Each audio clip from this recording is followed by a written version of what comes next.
Hi అండి, అందరికీ నమస్తే. నేను మీ మెగాజస్వి ఛానల్ నుంచి లక్ష్మిని మాట్లాడుతున్నాను. ఈరోజు శ్రీరామనవమి కాబట్టి అందరికీ శ్రీరామనవమి శుభాకాంక్షలు అండి. శ్రీరామనవమి సందర్భంగా మా ఇంట్లో కొన్ని అక్షింతలను అయితే రెడీ చేశాము. ఇవి తీసుకొని ఇప్పుడు టెంపుల్కి అయితే వెళ్ళాలండి. మా ఇంట్లో రెడీ చేసిన అక్షింతలను చూస్తున్నారు కదా, వీటిని తీసుకొని రామాలయానికి వెళ్తాను. అండ్ అక్కడ జరిగే రాముని కళ్యాణాన్ని నాతో పాటు మీకు కూడా చూపిస్తాను. ఓకేనా? మీరు కూడా చూసేయండి. అక్షింతల్ని ఎలా కలుపుతున్నారో చూడండి.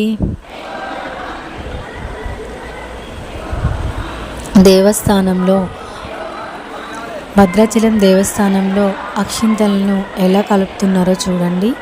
రామయ్య కళ్యాణాని కోసం అక్షింతలను అయితే కలుపుతున్నారు.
ముత్యాలండి, ముత్యాల తలంబ్రాలు. రామయ్య కోసం ముత్యాలను ఎలా రెడీ చేశారో చూడండి. మన భద్రాచల రామయ్య స్వామి కళ్యాణాని కోసం ముత్యాల తలంబ్రాలండి. ఇవి స్వామి కళ్యాణంలో యూజ్ చేస్తారు.